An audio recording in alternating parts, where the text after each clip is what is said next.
What is up, everybody? Welcome to Parent Collective. Thanks for being online with us tonight as the rain starts coming down here in the Mid-South area. We're connected together, all of our locations. I know we've got people watching from all over here in the Mid-South, as well as New York and Massachusetts and probably all over the place now with our online campus. As people are jumping on, why don't you jump in the chat and comment where you're watching from, what campus you're a part of, what campus you're repping right now, how many kids you got, and how old they are. Let's just flex some parent credentials right now in the chat. How many kids do you have? Whoever has the most kids wins bragging rights, all right? So go ahead and comment, let us know as people are jumping on. And go ahead and share this too. I think this is gonna be a really helpful night for parents of young ones, parents of older kids, hoping to become parents one day, teachers, anybody that's investing in the next generation. This is gonna be a valuable night. So go ahead and take a minute, share it. If you're on YouTube, there's a little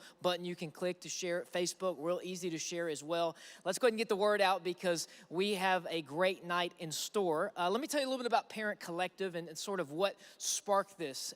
We have the privilege of serving your young people here at the Life Church. I get to oversee our Access Student Ministries, and Pastor Brandy's here tonight. You'll get to hear from her. She oversees Kids Life, and our goal is always to come alongside parents and help you in every way that we can raise godly men and women, because the truth is we only really get them a couple hours a week if they're really planted, right? And so the reality is the rest of the week you got them, and so our job, we feel like, is to come alongside of you and do everything we can to make sure you're resourced and equipped. And this is really the birth of Parent Collective, is to do a better job, even a greater job of equipping you as parents to do everything that God's called you to do, so you can raise your young people in the way God desires for you to raise them. And so this really is the launching pad of some new things we're going to be doing for you as parents. And actually, Parent Collective, this is the first one. We're hoping to do a series of these, one in the fall, one in the new year, about some different topics, so you'll hear more about that. Tonight, though, is all about raising mentally healthy kids. How many of you know mental health is a big deal? We just finished our Out of the Blues series, which was really impactful, really helpful. If you didn't get to catch all of that, I encourage you to go back and watch it. And then it's actually May is Mental Health Awareness Month. So great timing to get into this. And let me give you a rundown of the night. In just a minute, I'm going to throw it over to Pastor Brandy and Dr. Andy Yarborough, who's with us tonight. He's a clinical psychologist who is a great friend of our church. I'll tell you about him in just a second. We'll have them have a conversation. Brandy's going to interview him a little bit about some tips on raising mentally healthy kids. He's a parent as well as a psychologist, so he's an expert, right? He hates when we say that, but he's very smart. He's got a lot of wisdom, and so I'd be taking some notes if I were you. And then at the end of that conversation, I'm going to join them, and we're going to do a little Q&A. So I want to encourage you, if you've got a question at any point throughout the night, you can actually text your question into us, and we will jump into it. There's a number going on the screen right now and in the chat. It's 901-295-8796. 901-295-8796. It's not anybody's phone number. It's a Google number, so you can just text in if you have a question about anything that pops up while they're having a conversation or anything you can think about. Maybe you need some advice. We're going to try to get through as many as we can. So feel free to send some text in with some questions, and that'll be fantastic. After we get done with all that, at the very end, I encourage you to stick around because Brandy and I are going to talk about something really cool we're launching tonight just for our parents, an exciting new resource that is going to be very helpful, very valuable, and I want to give you instructions, and we got a little giveaway at the end too. So you definitely want to stick around for that. We always got to tease the giveaway for the final thing, all right? Just like they do on TV. You just got to keep the audience the whole time. So stay online with us this whole night. I promise it'll be worth it, but I'm going to go ahead and surrender it over to them. Dr. Andy has become a great friend of our church. He is, if you remember, if you've been around for a little bit, last year at the beginning of 2020, we did that series called Soul, and Pastor John interviewed Dr. Andy a little bit about mental and soul health, and since then he's become a great friend. Pastor John and Leslie have invested in our church by bringing him in every month. He's speaking into our staff and pastors. He's speaking into our strategies when it comes to Dream Center and Next Generation Ministries. So we're very thankful for him and all he's doing to help strengthen us as a church to be better at reaching young people and really helping everybody in our church. And so we got a little small audience here, some volunteers and teams. So let's put our hands together and welcome Dr. Andy and Brandy. Let's get into it. All right, welcome. What's up? Hey, I'm so glad you're here, Dr. Andy. Glad our parents are joining with us tonight. So like Pastor Parker said, we know you. We know you've been around the church for a while. You've spoken some on weekend services, spoken to our staff and our soul health seminars. But for those tuning in tonight who maybe have never heard from you before, tell us a little bit about yourself, who you are, your family, what you like to do for fun, all the good stuff. Yeah, so my name is Andy. It's awesome to be here as always. Thank you so much for the opportunity to do this. We love you guys, love your church, love your pastors. My wife Melody and I have been married for, it'll be 19 years this July. 19 years? Let's give it up for 19 years. Come on. 19, rolling. We've got 3 kids. Maggie's 12, Drew is 10, and Jude is 7. Wow. So you're in the middle of parenting. We're rolling. Yeah. We're operating on pure air and caffeine right now. Absolutely. I'm with you. We're wide open. But it's we've had baseball season, volleyball season. It's just wide open. So your kids, that's what you do for fun. Sports and kids. Sports, kids stuff. Love being outside. Yeah. At this time of year, though, we live in Baton Rouge. Everything in Louisiana tries to eat you. Even your backyard, poison oak, but yeah, we love being outside. That's great. Well, I want to set us up for like the vision for the night. What are we going to be talking about and why is it important? I think if you're a parent out there and you're maybe in the middle of a struggle with a kid, you know why this is important. You want something from this. But maybe we're talking to new parents, we're talking to parents whose kids are in a really good, healthy place right now. What are we going to talk about tonight and why is it important for all parents watching tonight? So let me give you what I think is a win for tonight, because we're going to get a lot of information. Try not to cram too much in there, but a lot of info. And I think here's the win, is that you're able to walk away with a seed that you can water and watch grow into something that's fruitful in your family and in your kids' lives and in your life. So that's, I think, our goal. Absolutely, and there's a lot of reasons why this topic is important, but I don't know, I've said this, I'm sure you've said this, where you look at a kid and you're like, man, that kid's growing like a weed. Yes. We saw a friend's kid the other day, and I think the kid grew 5 feet in a week. They just shoot up. I'm like, you're not a kid anymore. Like big baritone voice, and he's 4. I'm like, what's happening right now? But you know, kids, and obviously that's not derogatory, right? We're not talking about kids as weeds. It's just they grow like crazy, and they're a lot like backyards. Mm-hmm. So we just bought this house, and we love our house. We love our yard, but the people who owned the house before us didn't really take care of the backyard, and so all sorts of things are growing back there. It's amazing. Flowers and like trees and grass, weeds and poison oak, and like there's blackberries in our hedge bushes. Oh, nice. So we've got to get back there and do some work, right? But but everything grows. And we have moles. Moles? That go like down under the ground. Oh, yeah. They grow back in our backyard. Yeah. That's fun. Yeah. Anyway. Congratulations. I don't know. I feel like it's important. Everything grows. Critters, all sorts of things thrive, right? Right. But like a yard, with kids, you have to be intentional about what you allow to grow. And I think being sure that we're leaning in, and in the same way that we have to cultivate the soil of our own souls, we've got to steward the souls of our kids in a way that's meaningful and not be frustrated or upset with them when weeds pop up or poison oak shows up in their life. It's going to happen.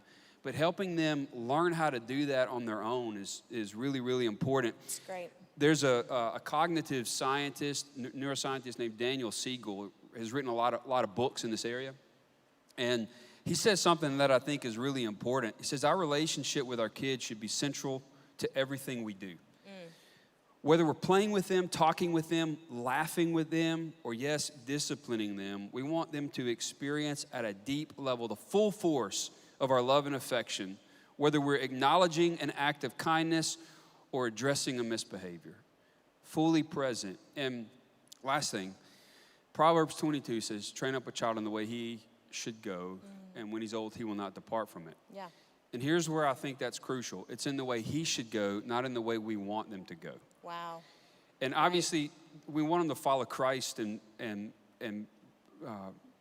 worship the Lord with their whole lives. But what I'm talking about is we will often force our own ideas about who our kids should be on them, but that's not sustainable for the kid.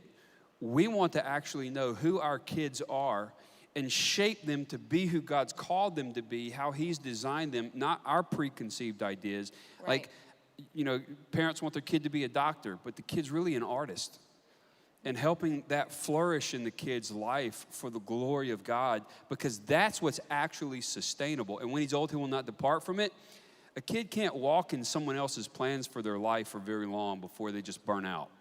It's great. But if they're walking in the way God's designed them to be, that's And I love that you sustainable. tied that back to the relationship with our kids, because in order to help direct them, you have to have that relationship. You have to know what their strengths are, what they're good at, what the direction that they're headed. So that's awesome. So let's talk about just for a minute how prevalent this issue is, because I think if you haven't experienced it with one of your kids, it can feel like some far out idea. But really, as pastors, one of the reasons the idea came to us to do this parent collective is these conversations that we're having with several parents about issues that their kids are facing. And it's not a respecter of ages. We're talking to parents of preschoolers, and we're talking to parents of 12th graders that are dealing with these mental, emotional struggles. And so let's talk about some of the facts here you've got. Well, the statistics are staggering. So when you start looking at kids, adolescents who struggle in some areas, 1 in 6 kids ages 2 to 8 are going to have some form of a diagnosis. Behavioral, mental health issues, neurodevelopmental issues, 1 in 6. Wow. And a lot of times it's anxiety, it's depression, it's autism, some form of other neurodevelopmental disorders, ADHD. And I want to be sure I say this right, but half of all mental health issues start before the age of 14. 14. Half start before the age of 14. About half start before. Wow. So a lot of them are actually undiagnosed and untreated. So you go through life dealing with this, and you know, suicide is the 3rd leading cause of death in teens 14 to 18 or 19 years old. Suicide. That's crazy. That blows my mind. When I read through some of these notes, I just thought it's so sad. And it definitely is something that spurs us to say, okay, let's get proactive. Let's get ahead of it and see what we can do to build some mental, emotional health in our kids. And I read this book called Simplicity Parenting by Kim Jong-Payne. And he was talking about, he was a child therapist who had worked in war-torn countries, had worked with kids in the refugee camps in Jakarta. And so some of these kids had never lived outside of a refugee camp. So we're talking about big trauma, capital T trauma, PTSD. He's analyzing how their bodies are responding to stress, how their minds are responding to stress, and he's coming up with treatment plans for them. So then he moves back to London, and he starts to work as a counselor at a private school in London. And he starts meeting with these kids and starts seeing that the way that they respond to stress, the way their bodies respond to stress, the way their minds respond to stress was very similar to what he was seeing in these refugee camps in Jakarta. His treatment plans for them was very similar to what he was doing for these other kids who had this big capital T trauma. And what he recognized was just the world that we live in is a consuming place for our kids. There's lots of input, lots of data, unlimited choices. That's a lot for anybody's brain, especially a developing brain. And so that's where this mental health that we're talking about, the proactive stuff, the building it in how we do our family, how we manage discipline is where, because you don't have to have that diagnosis, that issue for a kid to need these tools in order to navigate the world in a healthy way. So I'm excited to talk about it. Yeah. And I think the healthy is the key part of this. Right.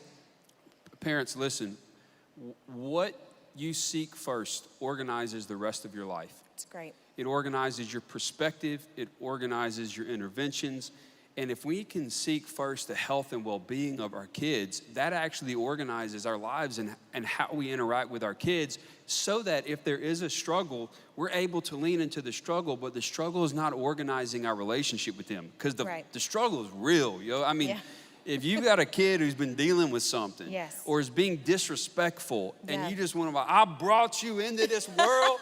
I don't know. I know we've got, I think that New York and Boston are hanging out. I don't know what you guys do up there, but in the South, parents be threatening kids, and it's like, take a deep breath. You know, Yeah. Hi, Dad. yeah, hey.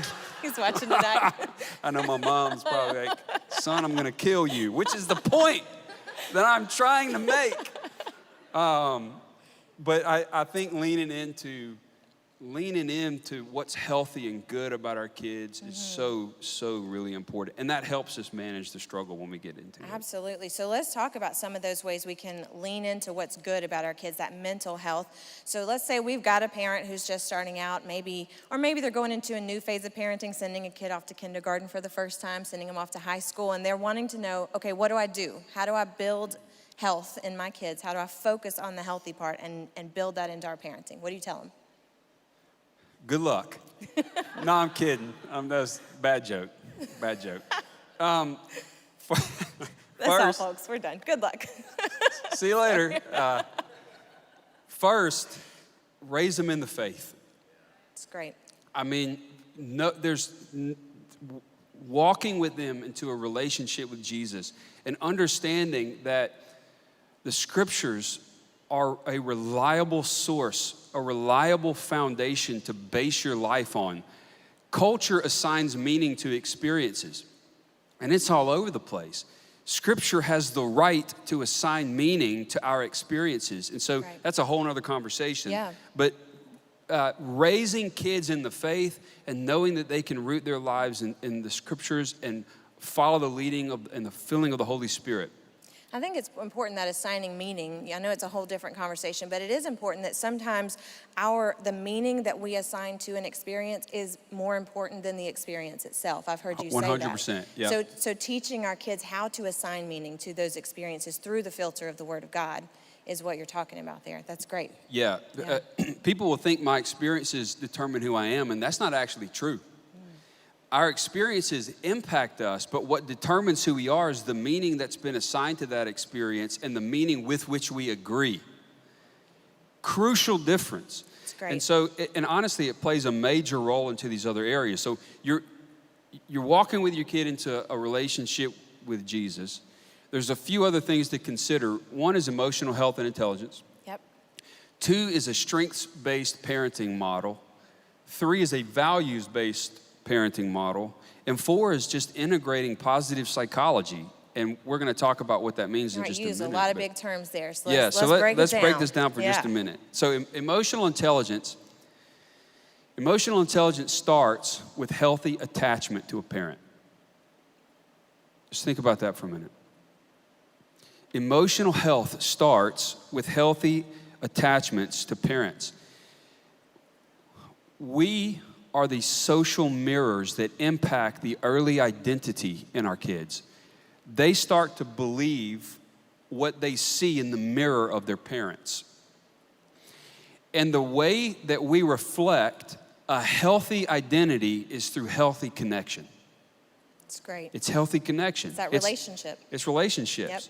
Yep. And relationship with your hands in the soil. So touching your kids, loving on them, helps them understand what healthy touch is. So that when somebody touches them in an unhealthy way, they're like, oh, no, you don't. That ain't good. They're able to set boundaries. Touching them in ways that are loving. Eye contact, looking them in the eyeballs, saying, I love you. It helps them know that they're being seen. Eye contact. It's great. Positive emotions. Fostering positive emotions is a key aspect of emotional health. Laughing. I don't know if you have ever, so take a second, and if you're sitting by anyone, look at them and just smile for a minute. And you got to just hold it. Right? I mean, I don't know if you can hear that or not, but people kind of start chuckling, right? Just smiling at each other, fostering laughter, positive emotion, gratitude, all of those things are super important towards building health in our kids. Play. Developmental play keeps the fear at bay. What we know from research is that if you're playing with a kid, it's hard for them to be afraid. Wow. That's why play therapy is so powerful with kids who have experienced trauma, is because they don't have a language for it, but they can play it out. And it helps them not experience the same level of fear in that play process. But playing with our kids, we have this game that we play on the trampoline where the boys will get on the trampoline and then I will launch a football into the middle of the trampoline, and it's chaos, and it's amazing. That sounds like a dad game. Yeah, it's amazing. That's a great dad game, yeah. Time, your presence, the power of showing up shapes healthy attachment, just being present. That's great. Modeling and mentoring. So it's not just about what we say, it's how we model, because like I said, the kid is looking at you as a mirror, and they're seeing how you're modeling back. And so I think it's really, really important.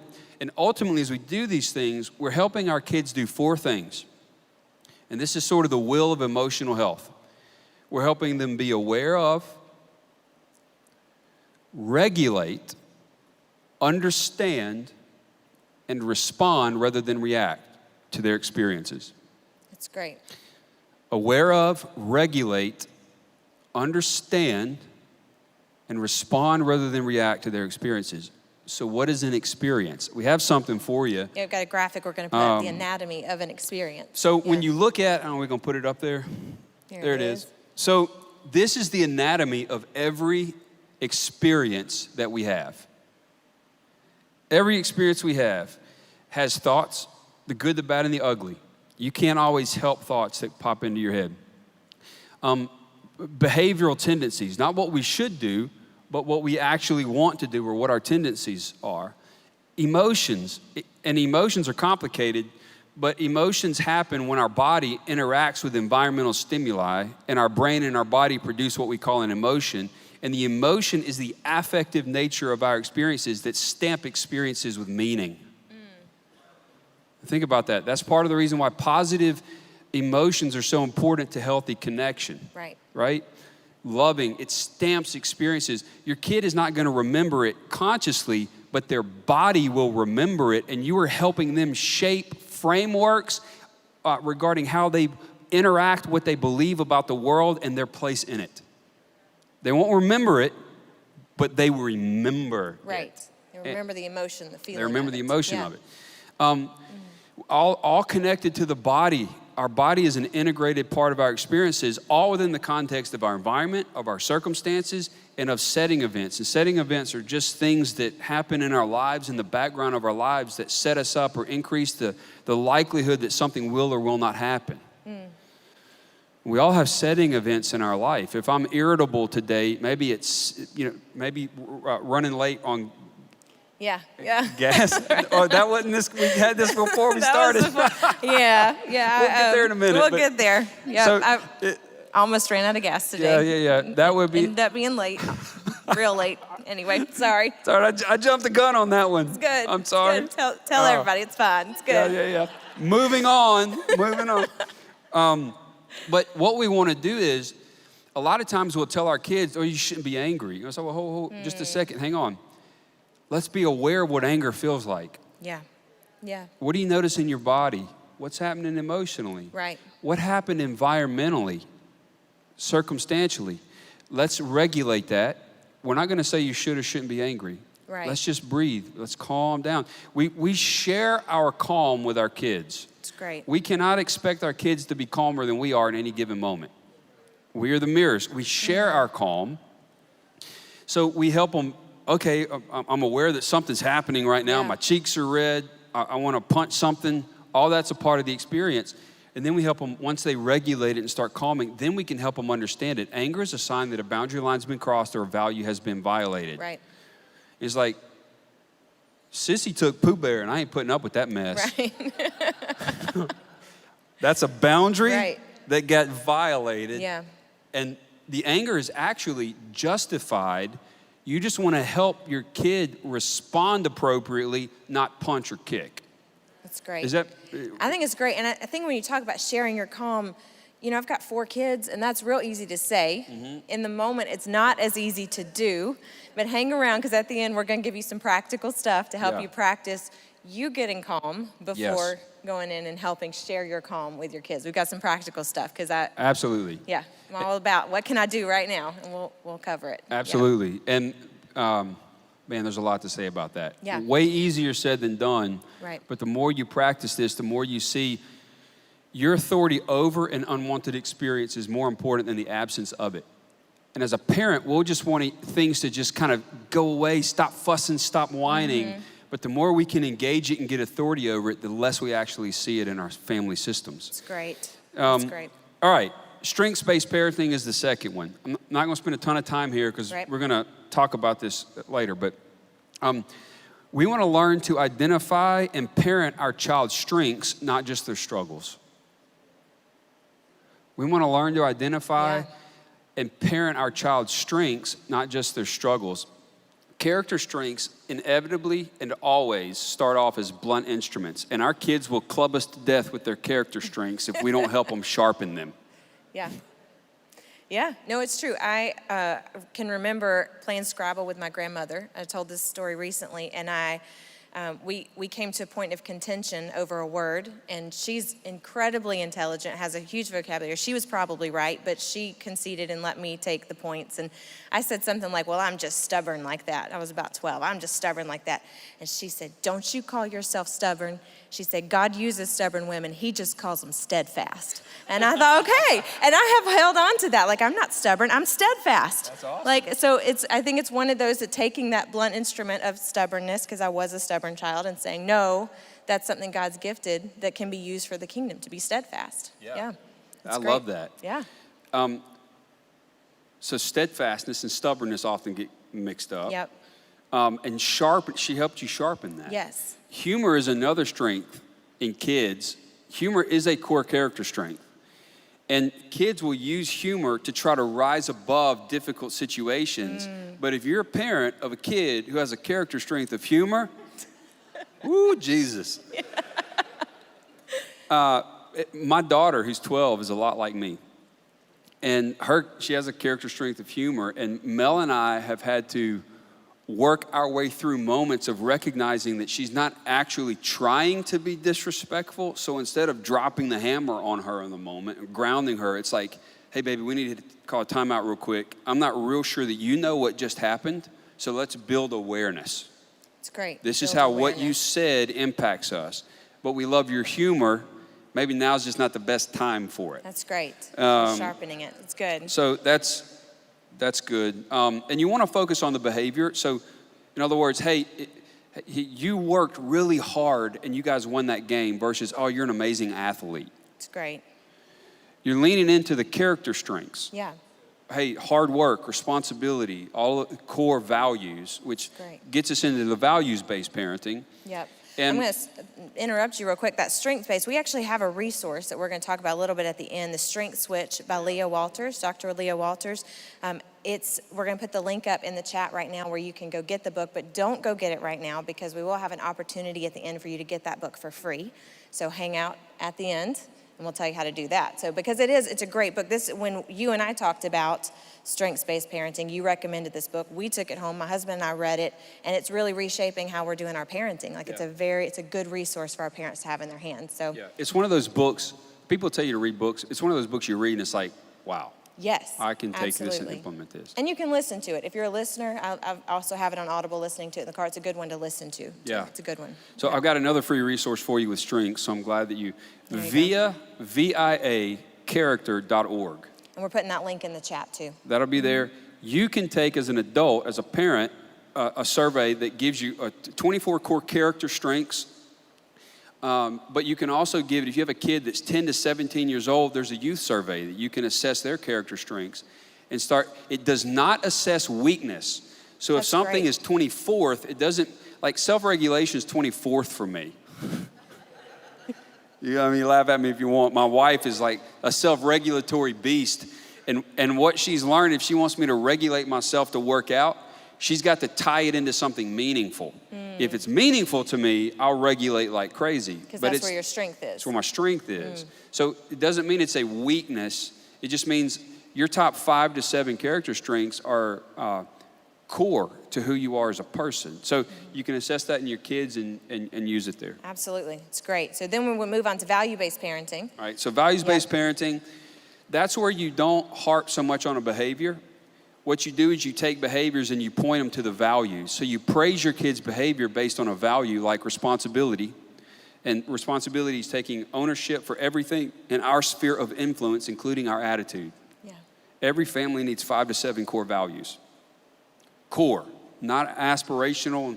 We'll expand on this in future parent collectives. Yeah, we will. So our next parent collective, we're really going to talk a lot about value-based parenting because it sets up so many other topics. It sets you up for a win in so many other areas of these difficult conversations that you're going to have with your kids if you can point everything back to the values. And really, it's how we do the Life Church. Yeah. We have 10 core values that everything that we do, we look, does this fit into our values and what we're doing and how we're saying this, does it fit into our values? And it's a great way to raise a family. And so we're going to hit that next time at the next parent collective. So moving on. Yeah, it's great. It's exciting. One quick, if a kid's whining, you don't harp on their whining behavior. You point out what they're doing. You don't attack their character. You just bring them back to, hey, you're violating our core family value of thankfulness. Yeah. That's great. And you're shaping their behavior based on values so that when they get out of your house, it's not a question of what they should or shouldn't do. Mm-hmm. Those values are so ingrained as a part of who they are. It really sets them up to make decisions for themselves. Yes. Because you're teaching the value, and then they can base their decisions on that. It's really great. Yep. So, and then the last is positive psychology. And basically, positive psychology is taking things like resilience and grit, which, by the way, grit is a better predictor of success than intelligence. Just let that sink in. Wow. I don't know about you, but I'm like, praise Jesus. You know what I'm saying? What is grit? Like working hard? Grit's your ability to stick with something, to it. even when it's difficult. It's great. And resilience is your ability to get back up even when you've been knocked down. It's great. So resilient people may not have grit, but when you put those two things together, and so leveraging and teaching kids these things is crucial. There's research on this in multiple countries, and not only did it improve well-being and decrease anxiety and depression, it increased academic performance, and it was sustained over time. I mean, this is unbelievably powerful stuff. University of Pennsylvania did a program where they taught kids perspective taking, which is like the core of empathy, right? Being able to put yourself, decision making, which the ability to make decisions and know that my decisions impact my world is part of the foundation of hope. It's agency. It's good. Coping and emotional regulation, assertiveness, being able to say no and mean it. And I think for some of these, you just think a kid naturally just develops this stuff. And so in some ways that's true, but to do it in a healthy way, that's where the parenting comes in. Yes. To take someone's perspective in a healthy way so that it leads to, what did you say, perspective taking is the core of? Empathy. Empathy, so that it leads to empathy and teaching them how to make decisions, recognizing that their decisions impact the world around them is that hope. So it's teaching them how those things, some of it happens naturally, but some of it is, we teach it. It's part of our role. Well, it's like the backyard. Yeah. If we don't teach it, other perspectives or frameworks grow. It's great. And like empathy, so perspective taking builds empathy. Empathy is needed for forgiveness. Being able to put ourselves in the shoes of the offender because we know that we have been the offender. Right. Man, it's powerful. It is, yeah. And seeing this happen in the home is crucial. I don't want to abdicate this to the school systems. Seeing it happen in the home, then seeing this happen in the church and how that impacts our world around us. So as we're looking at like healthy development in kids, I've got 4, they are all different personalities. Those milestones of development, they hit them all at different times in different ways. And so as parents are looking at their kids and watching them grow, how do they know what's normal development and what's maybe outside the range of what's healthy? What's some red flags that they need to look out for? Well, so a lot of people say, you talk about the struggle, the specific struggle, depression, anxiety, social struggles like bullying, social skills, even sexual identity, gender identity development and questions that come up with that. But a lot of the symptoms that we see are actually similar across the board. And I think this is part of the reason why proactive parenting is so important, because what you're really looking for is a regression in your child in key areas. Yeah. Right? And if you are present, you're showing up, you're connected, and it's never too late to start this, by the way. Right. Even if it's your grandkids, you still can change your legacy. Yeah. There's hope here. If you feel like, man, I've messed this up, I don't want you to hear that. I want you to hear there's hope. Yes. And we can always lean Good. in and move towards changing our legacy. Right. But when you have younger kids, it's like physically, are they not sleeping? Are they not eating? Did their activity decrease? Even like, are they having nightmares at night? Have they started like nocturnal enuresis or encopresis, like basically wetting or the bed and whatever? Where they had stopped and then start back. Yeah, regression. Right, regression. You're looking for some forms of regression. Psychologically, they don't seem to be engaged anymore. There's not the same light in their eye. They are dealing with anxiety, or they're talking about things that they're really worried about. You'll see behavioral symptoms like they'll start pulling hair, pinching themselves, just doing a lot of signs to try to manage the anxiety because they don't know what to do with it. You'll see a lot of either a decrease in activity or an increase in activity. Again, it's what's different from your child's baseline. And so socially, a decrease in friendships, for example. They're not hanging out with people. They want to be alone. They're spending way too much time on the internet. Right. Helping think through that academic decline. So again, for younger kids, it's just paying attention to your kid. Comes out of that relationship. It's you know your child, and so you know what's not normal for them or what's a regression for them. Yeah. Yes. Yep. That's good. And you don't have to know all the answers as parents. That's freeing. Oh, thank God for that. I know. Yeah. We just have to be able to observe and move towards the help. And it's the same thing with older children and adolescents. Loss of energy. They're not enjoying things that they used to enjoy. They don't seem to be motivated. An increase in self-harm behaviors. Cutting and burning are huge right now. It almost seems to be a fad. And so paying attention to that. Yeah. Just anything that throws your kid off of their baseline, pay attention. Don't minimize it. And just move towards the help that you need. That's great. So let's say I'm a parent out there and I'm seeing some of these things popping up in my kids. I'm seeing either younger kids or older kids, or maybe I'm just, sometimes with parents it's just a gut feeling, like something's just off, something's not the way that it should be. What's my next step? What do I do? Okay, so if we're not careful, chaos will organize this answer. And because we're seeking health first, right, that's good. We don't want chaos. There's two things that are preventative that we want to start doing if we're not doing this. One is stewarding our own health. It is not selfish to pay attention to your own health. In fact, it's stewardship. It's great. And leaning into the stewardship of self-care is crucial in being able to parent really well, because we've got to be that healthy, secure base from which our kid can move forward and experience the world. So we've got to take care of our own health, and then we've got to show up. We've got to be present. Our presence is literally shaping their identity and their brain and their body. Wow. Just showing up and being present.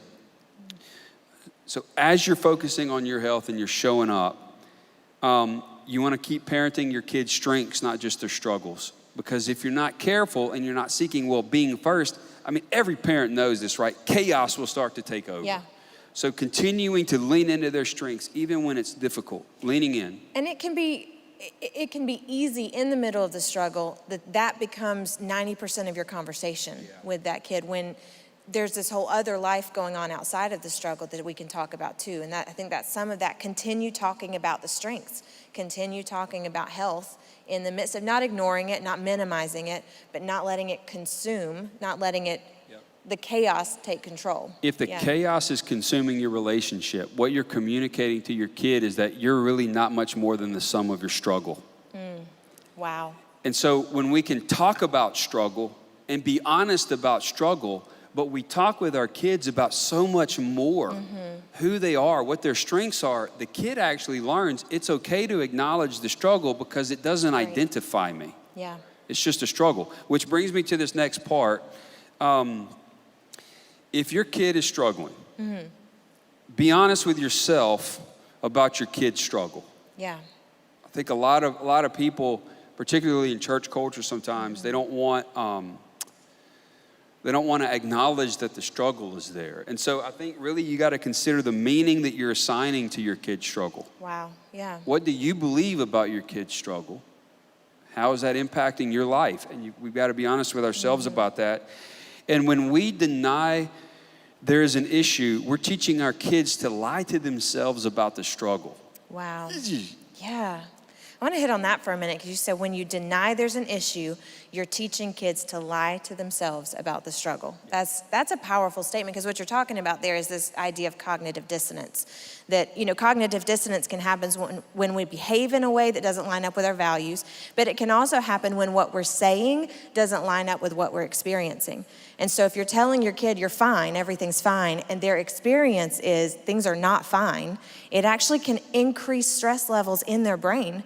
And when those stress levels are triggered, it inhibits our ability to process that part of our brain that's rational, that can think about things, that can change how we assign the meaning, that part where we can reason gets shut down or can't work as well when those stress levels. So when we say you're fine, or nothing's wrong, and their experience is that things aren't fine and something is wrong, it actually keeps them from moving forward through that struggle and can get them stuck in the struggle because they can't process it and get it out. And it breaks their trust in us. Right. Because if we are invalidating their experiences, we are doing the opposite of what we want to do to validate. Remember, invalidation is not agreement. Mm-hmm. Right. You don't have to agree with your kid to validate that they're having that experience and walk them through that process. And sometimes that validation is a simple, let's talk about what you're feeling. Let's talk about, and helping them, especially young ones, but even sometimes with teenagers, let's put words to what you're feeling. What are you experiencing in your body? What are the big thoughts going on in your mind? I know with my kids, we have a mood chart that's just a bunch of emojis with different facial expressions that have words under them so that we can say, okay, you're feeling like this emoji. That word is frustrated. You're feeling really frustrated right now, or you're feeling lonely right now, or sometimes it's just as simple, you're feeling tired right now, and it helps them to express that, which helps us to then validate it. But it can be as simple as that, but it also could be an actual diagnosis as a way to validate what they're going through. Yeah, and a lot of times we want to stay away from diagnoses because we don't want our kids to be labeled. Yeah. I have a little bit of a different perspective on that. So the word diagnosis, the dia means thorough, and the gnosis means knowledge. What a proper diagnosis actually is a thorough understanding for what the heck is going on from a holistic perspective. It's great. Because once we call something for what it is, we can do the right thing about it. We were talking earlier, what if God would have misdiagnosed our problem? Wow. He would not have prescribed the treatment, the intervention of Jesus. And it may sound a little blasphemous, but you get the point, right? But you're saying for other religions, that is, they misdiagnose the problem, and so the treatment is works. It's works. Versus a savior. Right. Right. Yeah. Yeah. Jesus has done the work for us. Praise the Lord. Yeah. So diagnoses don't define us. They're just descriptions. So the more that we're able to lean in and get a thorough understanding for what's actually going on, the more that we can get the right treatment and help our kids take ownership for their lives, trust us, and move towards health. Yeah, absolutely. And if you're out there tonight and you're thinking, man, I'm seeing some of these things, I want to take a next step, I don't know what the next step is to help my kid, we do have a resource that's going to go in the chat right now. It's our pastoral care and support form. It'll get you connected with our pastoral team here at the church. We'll get someone in contact with you, and we may meet with you, or we may refer you out to one of our community resources that we work with, because we do have some great therapists in the area that we refer people to that are just amazing. So that's going up in the chat. If for some reason you can't find it in the chat later, you're watching it later this week, if you go on the lifechurch.com, the very bottom of the page, there's a bunch of links, and one of them says care and support. So click on that link. Yeah. And another book that I love, I use all the time, is called Mindful Games by Susan Kaiser Greenland. And it also has mindful games activity cards that you can teach your kid mindfulness skills. I think the link to the cards is going up in the chat as well. That's awesome. Yeah. So super helpful. Mindfulness develops the medial prefrontal cortex, which that's the only part of our prefrontal cortex that we're aware of that actually has authority over the subcortical parts of the brain that trigger the fight, flight, or freeze response. Right. So the more we're able to help our kids learn to be mindful of their experiences, the more we're helping them strengthen the parts of the brain that help them get authority over the chaos they're experiencing in their bodies. Because it's like a muscle. It's like the Absolutely. more you use that mindfulness, the more it becomes a natural response when that stress starts to take over. What you said, it takes authority over that stress response. It's great. So working out with these cards, that's awesome. You got breathing. I know. That's it. So as we close tonight, speaking of breathing, what are some practical things that parents can do this week? So I'm going to get up in the morning. I'm going to get my kids in the car to take them to school. I'm going to be sitting at the dinner table with my kids tomorrow night. What are some things we can do this week to start building that mental and emotional health in our kids? All right, so one is to smell the soup. Okay. So Does this think require about, cooking? I don't do a whole lot of cooking. No, so what's your favorite soup? I like tomato soup. All right, so everybody think about your favorite soup right now. Anybody want to shout one out? Broccoli cheddar, chicken noodle. All right, those are good soups. They are good. Those are good soups. But man, All there's right. nothing like tomato soup with a grilled cheese sandwich. Praise the Lord. Come on, I'm Praise gonna have that Him. for All dinner right. when I get home. That So sounds good. Everybody get your bowls. Okay. So you got your bowl, and we've got our favorite soup in the bowl. So what I want you to do, because it's so delicious, is I just want you to smell your soup. Oh, so good. But it's also unbelievably hot. And so what we've got to do right now is blow the soup, but we can't blow it too hard because it'll spill. So we got to blow it real slow. Smell the soup? Blow the soup. And that's a way to teach kids deep breathing skills. You start building mindfulness from That's great. skills like that. What does that do? How does that help them, that deep breathing? So when you breathe in, it regulates the sympathetic and parasympathetic nervous systems. So there are activation, deactivation, activation, and deactivation. And when that gets out of whack, it can create chaos in your body, releases stress hormones, and if we stay in those areas or those physiological states, it gets really bad, right? So what the breathing does is as you breathe in, it activates the sympathetic, your heart rate increases, your blood gets oxygenated, but as you breathe out, it activates the parasympathetic. So you're regulating things like your HRV, your heart rate variability, which is a biofeedback marker that lets us know that your body is like getting back into those rhythms. So I used to think deep breathing was stupid until people explained it to me like that, and I was like, And it's exercising that muscle. It's exercising that exercising the mindfulness muscle. that in the moment when they're feeling that angry, they're feeling that stress. If we're doing this as a game, if we're doing it in the car just for fun, around the dinner table, it begins to build that muscle and it becomes more natural when the stress part starts to come. Yes. That they can start to regulate their way their body responds to that stress. So it's great. and older teens will do it too. Yeah. It's like a bad car commercial. Right. They're bad on purpose, so you actually remember to do it. Yeah. So older kids will remember, smell the soup. Right. That's great. And I know we're a little bit over time. We're about to get Pastor Parker on here, but I did want to talk about the rose thorn bud because we've talked about that at the dinner table, and I thought that was awesome. So almost every time we eat dinner together almost every night, we try to, and every great. time we have dinner, we do the rose, the thorn, and the bud, which did not originate with us. I'd give credit where credit was due, but I don't remember where we got it. But the rose is your kids go around, and Melody and I go around, and we talk about what happened great today. It teaches thankfulness. Your thorn is what happened that didn't go so well today. Like almost running out of gas and Almost showing running up out real of late. gas. Yeah. And your rose is what? My rose is a parent collective. Come on now. Yes. All right. I'm pumped. And the bud is what you're looking forward to. So what's Yeah. your bud? I'm looking forward to seeing my kids when I get home tonight. They might still be watching, they might not be, but I am looking forward to running home and seeing them. Yeah. So that's your It's bud. great. We do that with our kids every time we eat. And they love it. Love it. You're teaching them to be thankful, to foster thankfulness, to be able to say if there's a struggle, but also to look forward to the future with hope and anticipation. It's great. That little skill. Awesome. Well, Pastor Parker is coming with some great questions. Let's give it up for Dr. Andy. Tonight, he's going to come hang out. All right, I'm scooting in, and we've got, I'll be honest, we got a ton of questions, way more than we're going to be able to get into, which is awesome. And I would encourage you, even if you're sending in questions, you're like, I don't know if they're going to get into it, send it anyway, because at the very least it helps us collect more data to know what direction do we need to go for future conversations and other things we need to address. We'll be doing this more. There's a lot.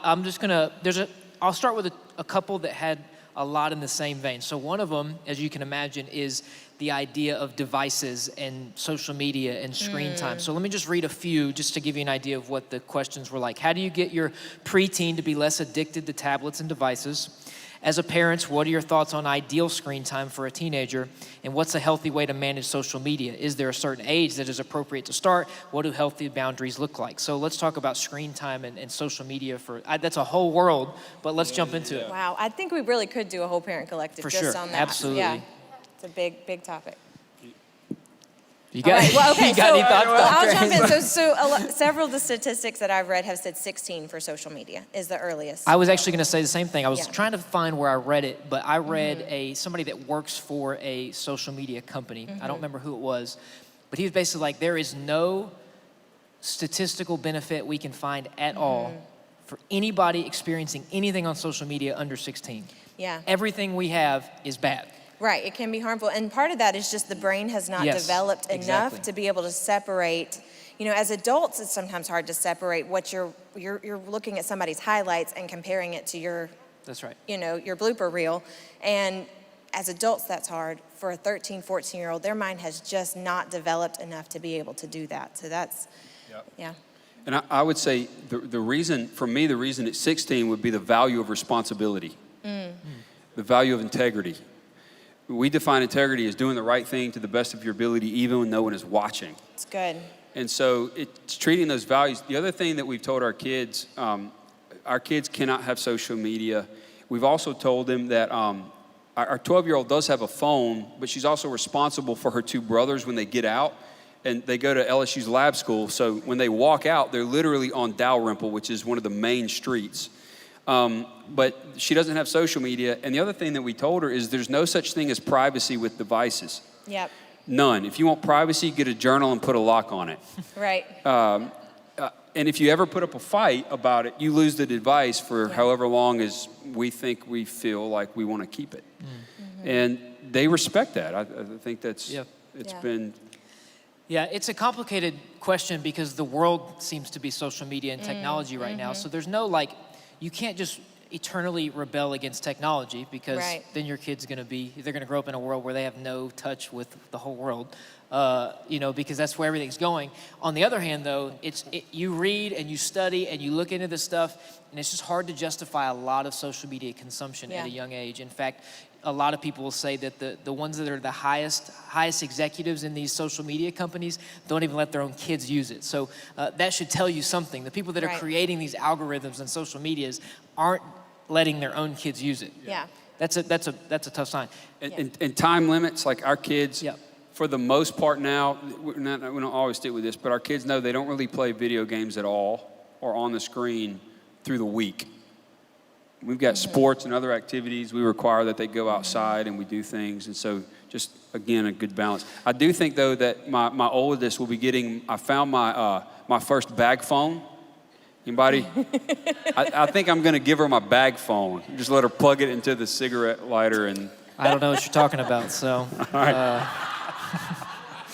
Oh, man. So this is a good segue because obviously if you have kids right now that are getting screen time, you're going to try to pull that back. You're going to deal with some frustration. And so I have a few, I put over the category of these three questions is moodiness. Okay, so let me just read a few just to give you an idea of what kind of in the same vein these questions were. How do you suggest dealing with moody children, especially if they do not openly communicate until they become explosive? Another example, these are all kind of different versions of similar things. I have a 10-year-old and I'm a single mom. No matter how much I try to work with her, she constantly gives me attitude to a whole another level of disrespect. You said a 10-year-old? A 10-year-old, yeah. She's incredibly respectful to other adults, just not me. And I've tried everything, but I can't get through. Any suggestions? And then another person asked, can you please touch on how to deal with teenage rebellion? So any thoughts on just the ups and downs of raising kids? And I think that's probably one point. My oldest is only 2.5, so thankfully I haven't hit this part yet. But I would say that from my experience, at least in youth ministry, this is pretty normal to go up and down with kids. It's just the nature of life. But you guys have some older kids. Any thoughts on those kind of questions? Yeah, we have one in particular that I think the word used there was explosive. So I actually sought some advice on that. Like what, because in the moment, my personality would be to shut it down. Like, you are absolutely not allowed to respond that way. And the advice that I was actually given was give her a safe place to respond that way. Circle back around when things are calm and begin this anatomy of an experience. This, what were you feeling? What were the big thoughts going on in your mind? What happened in your day that led up to this? What were you feeling in our home? Is there some, vibe in our home that you were feeling like you couldn't communicate this? And then talk about what are some strategies the next time before you get to this. And so that was one of the important questions, is what were you feeling right before this happened? Because then, okay, next time you start to feel these feelings before the explosive moment, what can we do to fix that? But that was the advice. That's not my advice. I can't take credit for it. It was advice given to me, but you have any thoughts about those? I mean, I would agree with that. I think sometimes we often leave out the body. And so we'll ask questions like, hey, my kid doesn't communicate. But I would say your kid's absolutely communicating in their affect or their facial expressions. Oftentimes you know when your kid's about to get explosive. And whenever those happen, we tend to intervene on the back part of that behavior after the explosions happen. But as a parent, if we can watch the chain of events and pick up on the affect or the body language, the shift, we intervene in that moment, help them get a win. The other thing is, if what we're talking about is not working, find a therapist that's an occupational therapist, and get an assessment done from an occupational therapist who knows how to do neurosensory motor reflex work. Because it could be that your kid is having a difficult time integrating sensory information. And so there's always an onslaught of sensory information coming, so they're always kind of on edge. And even if they don't, I found that a lot of our partnerships with OTs, occupational therapists in Baton Rouge, we've been able to do psychotherapy and integrate the body into that process, but OTs know how to teach kids to do things like a butterfly hug. So you grab it and you just, you tap and you work on the breathing. Certain points of the body actually help you calm down. And I believe God's designed us this way. And so OTs can help give additional physiological, so if a kid's having a hard time with language, don't use the language. Great. Identify the nonverbal and then help them physiologically calm that state down. And as they calm that state, that's why neurofeedback is actually helpful for kids who struggle. I don't know if you have anybody who does neurofeedback here, but I hope that's helpful and I didn't just like. I think that's great. That mind-body connection. Absolutely. In both areas. And I would say one thing on the rebellious teenager, especially because I'm sure that's pretty common. Again, I'm not a parent of a teenager, but I will say one of the things we've gotten a lot of feedback on from parents is, and this is the value being planted in church, is they preach to their kids over and over again, do this, don't do this, do this, don't do this, do this, don't do this. They come to one Wednesday night service and somebody on a stage that's in their 20s says it, and they have some cooler shoes on, and then they come home saying, I think I'm going to start doing this, and the parents are like, we've been saying that the whole time. I can attest to that. I'm a parent of a 14-year-old who's in Axis, and it's happened frequently. Yeah. And it's like a brand new idea. Yeah. Like, you'll never believe what Pastor Parker said tonight. And I'm like, really? So, yeah, absolutely. Get them in Axis. Get them in kids' life. Yes. It's that whole idea of it takes a village, right? Yes. It does. Yeah. Like that's part of the value of community, and especially in God's house, is you get it from all angles, and sometimes you never know which angle is going to be the one that clicks. It's true. It's good. Last thing about I love that, right? It does take a village. But last thing about the rebellious piece, if your kid's been rebellious for a while, it's going to feel like your entire relationship is organized by their disrespect. And it takes a large dose of humility as a parent to take a step back and go, we will no longer be organized solely by your disrespect. What are your strengths? That's great. And the reason I get so upset is because when you're disrespectful, it violates this value that I've realized that I've had that I want you to have, and it's the value of respect. And I want to respect you. I want to honor you whether I like you in the moment or not. And we got to change the way we interact. And as the parent, you take authority and start changing, and it is extremely difficult. There's a form of therapy if I think of it in a minute, but it helps determine the function of the rebellion. Is it control? Is it, and each has a little bit of a different way to approach it. And if I just told you something, I can't remember, I just drew a blank. But if I think of it, I'll let you know. But I think what you're talking about is going back to that strengths-based and value-based parenting, even in the midst of that rebellion. And I'm really excited we're going to talk more about that next time we get together. Adlerian psychotherapy. If you can find an Adlerian psychologist, thanks, Mel. If you can find an Adlerian psychologist, they can really give you a language for family systems if you've got a rebellious teen. And if you can say that 5 times fast, we'll give you a free book tonight. Here's an interesting question. What are your views on ADHD and medication for young children? My son is 8 years old and has been on medication about a year, but he seems to be doing about the same. Any thoughts on that?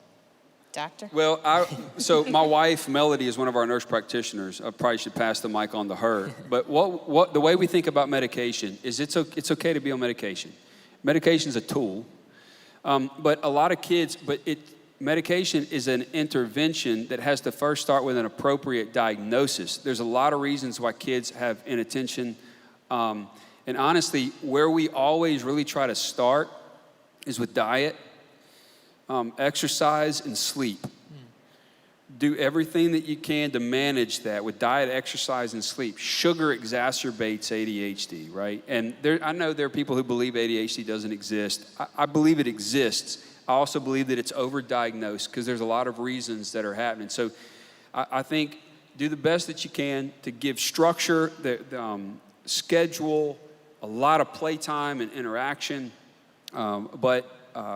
if the medication is needed, start at the lowest dose possible and then work from there. But we typically try to operate and see if we can't get it under control before we give medication. That's good. Okay, if my child has anxiety being around peers, should I force her into activities she doesn't want to join? The example this parent gave was like Access on Wednesday night, and we get that a lot. Teenager doesn't feel comfortable going, especially in a new place where they don't have a relationship. What are your thoughts on that? If my child has anxiety being around peers, should I force her, push her into activities she doesn't want to do? Yes and no. Yes, but not without the skills she needs to succeed. A lot of times what we'll do is we will force them to do it because we think it's just a full-blown desensitization. You get in there. It makes it worse when we haven't set them up for success. And so it may be that you talk with a pastor, you smell the soup. There's a lot of reasons why anxiety, social anxiety is there. Honestly, it may be a good time to see a counselor and help her work through what's going on, get her the skill sets that she needs, because what's more important than the absence of her anxiety is her authority over it. And it can take a little bit of time, but set her up for success and then get her connected. That's great. Somebody said sometimes we don't know what to say. Can you recommend a list of phrases that we can reference for various situations? Sort of like a say this, not that list. Maybe just some good examples of like, this is what I wouldn't say, this is what I would say, I guess about anything related to what we talked about. I know it's pretty broad, but. Well, I can tell you what I'd avoid. I'd avoid character assassination and name calling. It's good. Avoid all or nothing statements. Well, you never do this, or you're just being a brat, or to be transparent, I would lean in and say, I don't even really know what to say right now. This is what I'm experiencing as your parent. When you did this, this is what I'm experiencing right now. I don't know what to say, but I know that I love you, and we want to work through this. So you may actually need to model getting the help you need to give that a language, and then bring your kid with it. But I wouldn't attack their character, use all or nothing statements, and if you really don't know what to say, that's what I would say, because now you're modeling authenticity. That's great. You're not just throwing things I out. think that's great, and I think when you're talking specifically about emotions, to remove the word should. You should feel that way, you shouldn't feel that way, but instead replace that with some curiosity. Can you explain to me a little bit about more about that feeling? Can you and some of the mind-body connection we talked about, what does that feel like in your body? When you say you're angry, what does that feel like to you? What are the big thoughts? Approach it with curiosity versus this is what you should or shouldn't feel. That may be the best advice all night. Seriously. Avoiding the shoulds and getting curious. Yeah. It's good. Okay, this is an interesting question. How much of my childhood shapes the way I parent my children? And I think even digging deeper, if I had a negative childhood, how do I overcome that when parenting my children? Any thoughts on that? Lots of therapy. It's not a joke. Lots of therapy. Yeah. I think you have to see that stewarding your health is self-care. I've seen a lot of people pour their life into caring for others to make up for their pain. They will actually use serving their children as a way to avoid paying attention to their own struggle. And I know it may be hard to hear, but I say it because I really care about you. I think leaning into what your history is, how it impacts how you think and what you expect from your kids, and focusing on your health, stewarding your soul, I think is the first step in that, because it could be all over the place.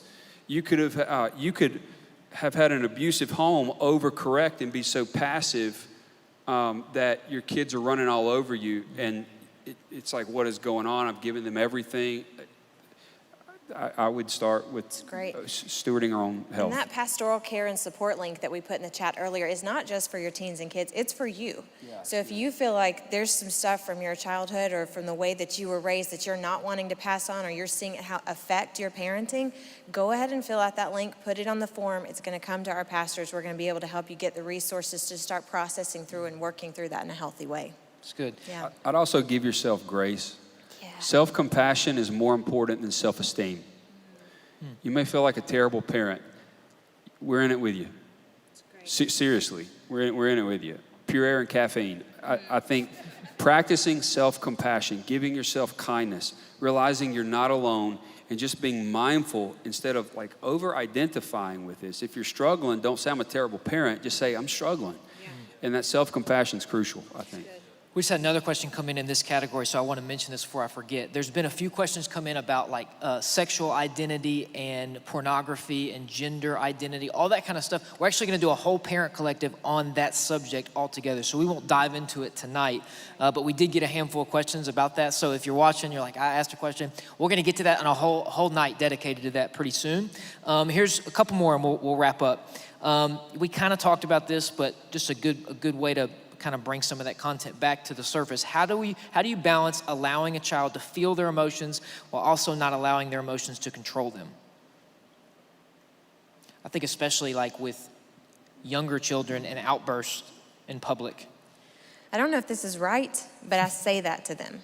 I say, you're allowed to be angry. You're not allowed to let that anger make you punch somebody. You're allowed to be angry, you're allowed to be frustrated. You're not allowed to scream so loud that it hurts our ears. And then we maybe talk about when you're angry, here's what you can do. But that's what I do. I don't know if that's right, Dr. Andy. Well, every kid goes through that, right? Yeah. But if you're struggling at this point and it's like you feel like it's a larger issue than just a kid having a moment, it depends on why they're screaming. Because you could have a kid who has a neurodevelopmental disorder who's so overwhelmed they don't know what else to do, and we're punishing them for them just trying to organize themselves in the moment. It could be that we have intermittently reinforced them when they scream. And so when we try to set boundaries and say, no, you're not getting that, they know that they've gotten it sometimes, and so they actually create what's called an extinction burst where the behavior gets worse. That means your boundary worked, by the way. Congratulations, but your kid's behavior's worse because they're pushing the limit. So if you put it on extinction, and you know they're doing this because they wanted a candy bar, it's like, oh, no, you don't. You ain't getting a candy bar right now. But you don't want to just not give it. You want to teach them how to ask appropriately once the extinction burst is down. And then reinforce that, and then move to intermittent reinforcement. I hope that made sense, but it's understanding why they're screaming is crucial to the intervention. And so. It's great. Okay, so we had like 15 or 20 questions we didn't get to, but I'm gonna do one more, and I think this is a good segue into our next parent collective, because we're gonna talk about value-based parenting. So somebody asked, how do you start this value-based parenting with a teenager so that they buy into it? And they suggested, do you allow them to help create the values? Yes, 100%. Get the teen involved in the core family values. That's great. Hey, what's important to you? And here's one really good way to get teens involved is when something makes you so mad you want to punch something, what value got violated? And that's probably core for that teen. And then there's ways to start working through it from there. But give them a voice, absolutely. That's great. That's great. We're going to jump into that subject in fullness, kind of the next Parent Collective in a few months. Were you going to say something? Just that we'll actually have some exercises going into that next one that parents can do to start working on what those values are, so that when we come into the next one, you'll kind of have an idea of what they are, and we'll talk about how to use them.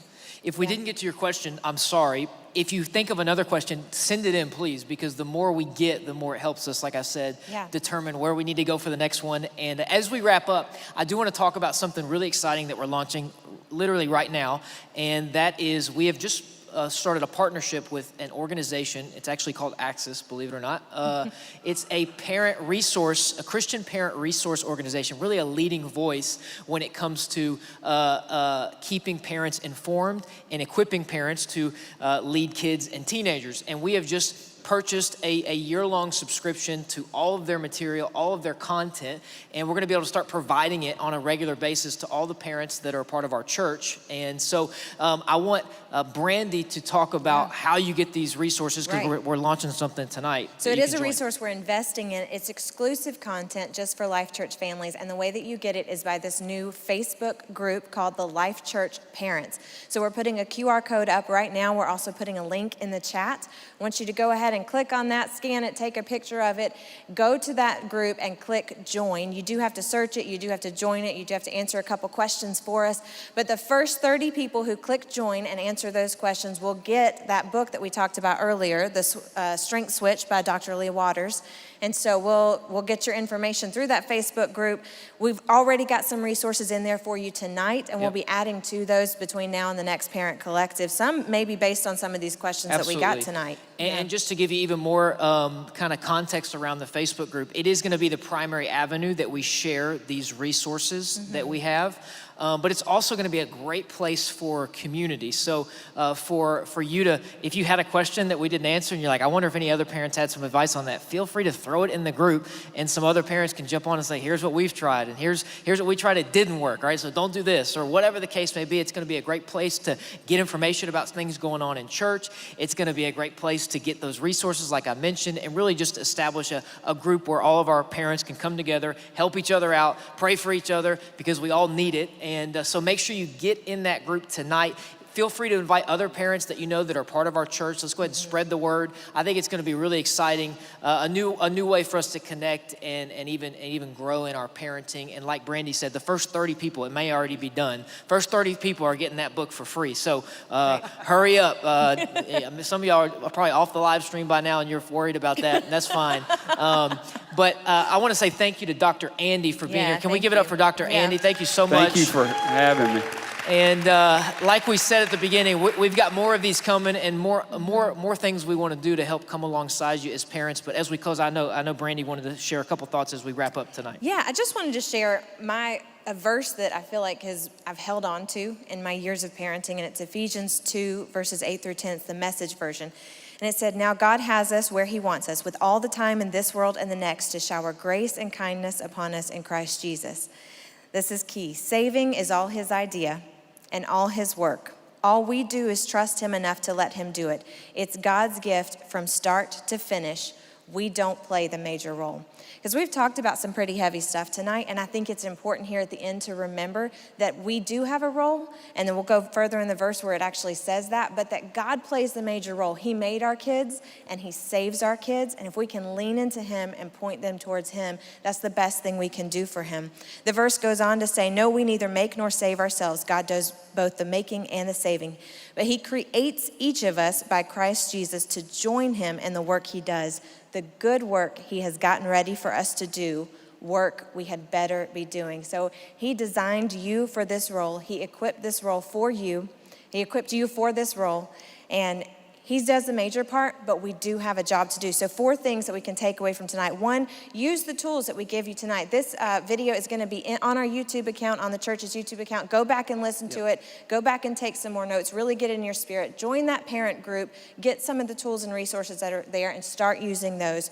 Pray for your kids every day. We pray for your kids here at the church every day. We want you to be praying for your kids every day. Model your faith in front of them and keep them plugged into God's house. So we hope to see you next weekend. Kids Life online and in person this week, Wednesday, 7 o'clock is our Access One night here at the Houston Levy location. So get your kids plugged into church. It's going to be a great week. Dr. Andy, thank you so much. Yep. Glad you're awesome. here. Thanks for joining, everybody. We will see you next time. Like Brandy said, this will stay up online. So if you missed some of it, you can check it out some more. But thanks again. Let's put our hands together, all of our live audience. We'll see you this weekend.